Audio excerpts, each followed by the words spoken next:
Los invito a que abran sus Biblias en el capítulo 18 de Lucas y vamos a leer una parábola que está en el 9, en el versículo 9 hasta el versículo 14. Es muy cortita pero muy edificante.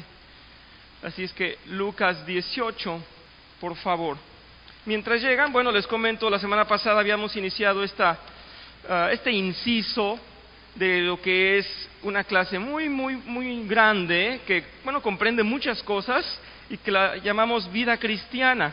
Ya dijimos, primero que nada, cuando hablamos de vida cristiana, en un principio dijimos que era muy importante saber que nosotros creemos en el Evangelio, que creemos no solamente en Jehová, sino en el mensaje dado en toda la Biblia, las profecías cumplidas, y creíamos en el Evangelio. En esa primera clase habíamos hablado de judaísmo, islam, y también de los derivados del Nuevo Testamento, que era la Iglesia Católica, la Iglesia Ortodoxa y la Iglesia Cristiana Protestante, que somos nosotros. Y ahora vamos a ser más específicos en cómo Dios quiere que nos comportemos.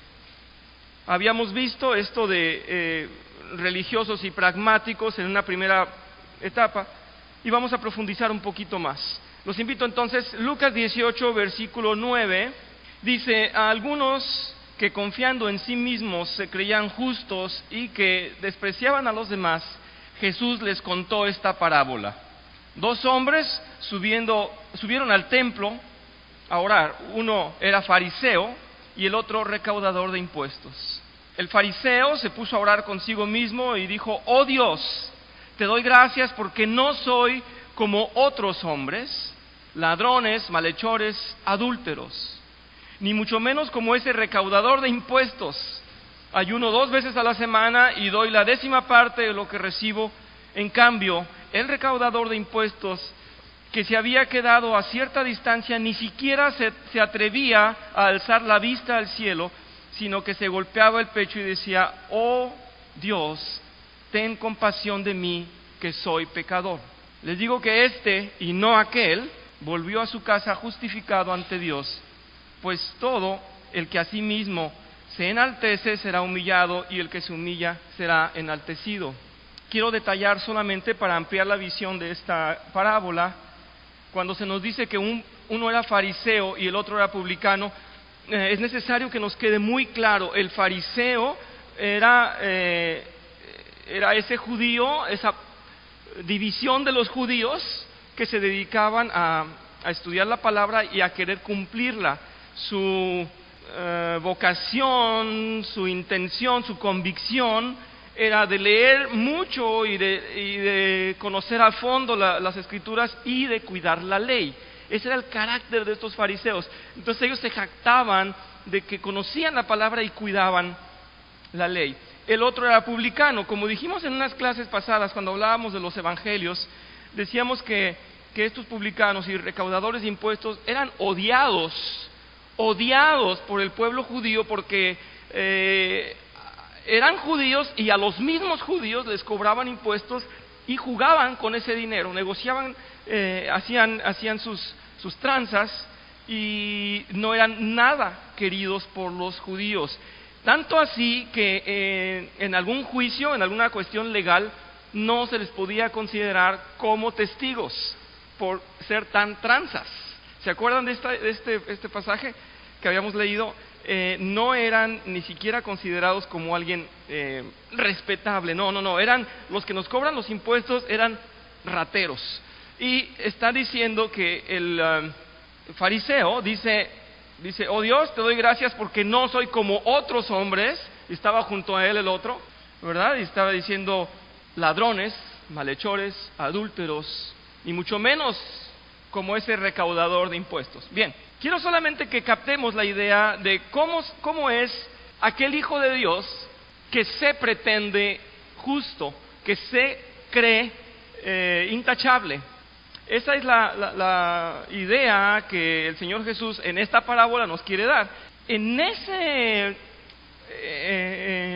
esa perspectiva me gustaría que vean el estudio que estamos viendo. La semana pasada ya habíamos leído esto y me surgieron 2 o 3 comentarios de hermanos, y creo que es muy justo que tratemos de enfocarlo como debe ser.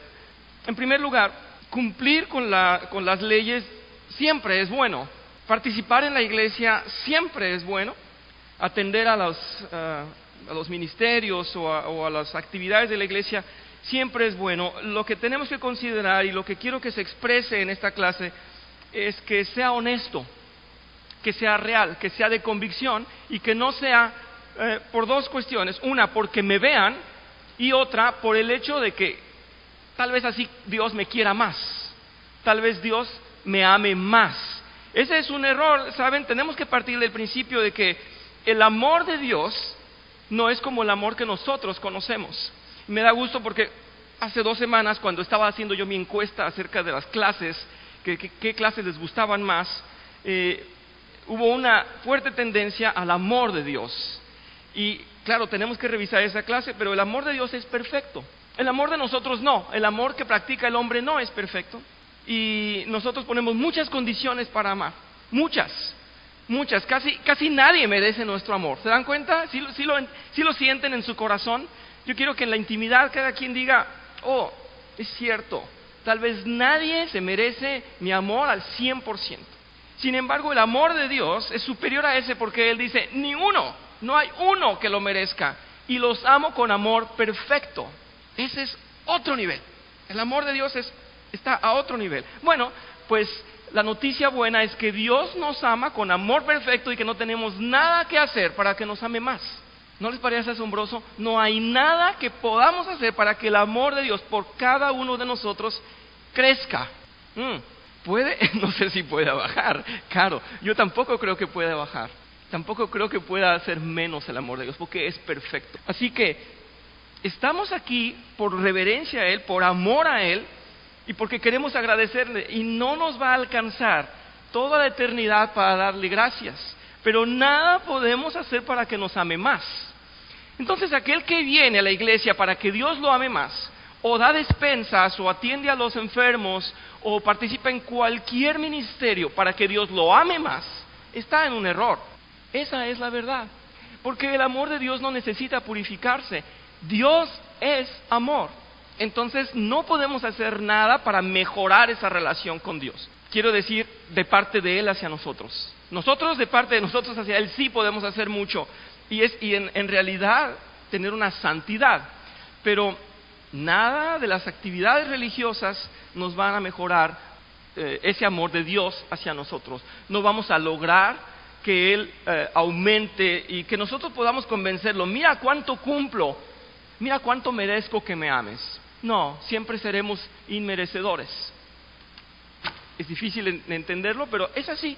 Entonces, por un lado, nada haremos para probarle a Dios nuestro amor, que lo convenza de amarnos más. Y si hacemos algo por convencer a los otros, también estaríamos siendo hipócritas.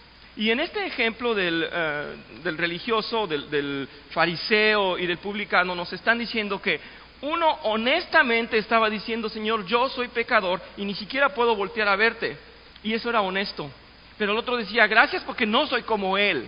Entonces es espantoso esta imagen del fariseo, porque él ya se sentía, ¿querías comentar, no? Sí, porque él ya se sentía digno. Cuidado con ese punto de sentirnos dignos, porque es muy delicado. Gracias, Cindy. Sí, es muy bueno tu punto. Yo creo que, miren, a mí me llamó mucho la atención que al final de la clase hubo personas que no vinieron a la clase y que me dicen, entonces, ¿cuál es el punto intermedio? No entiendo. Unos vienen, están mal. Otros no vienen y están mal. Entonces, ¿cuál es el punto? El punto es la honestidad. Y aquí la gran diferencia, si ponemos atención, vamos a leer un poquito rápido. Dice, los religiosos, número 1, buscan hacer el mayor número de obras posibles. Bueno, Dios no te pide que hagas el mayor número de obras. Dice que hagas todo lo que en realidad te mueva en el espíritu porque Él te lo pide. Y los pragmáticos dicen, no necesitamos hacer nada. Si Dios es poderoso, ya lo hizo todo. Oye, es que alguien está enfermo. Que vaya otro a visitarlo. Yo no voy. Yo no me meto en esto porque que vaya otro. En cambio, el religioso anda buscando a ver qué hacer. Y si no está enfermo, alguien casi que está esperando que alguien se enferme para ir a verlo, porque él se siente que lo necesitan a él. Y entonces la gran diferencia es que no está movido por una real fe y una convicción de lo que el Espíritu de Dios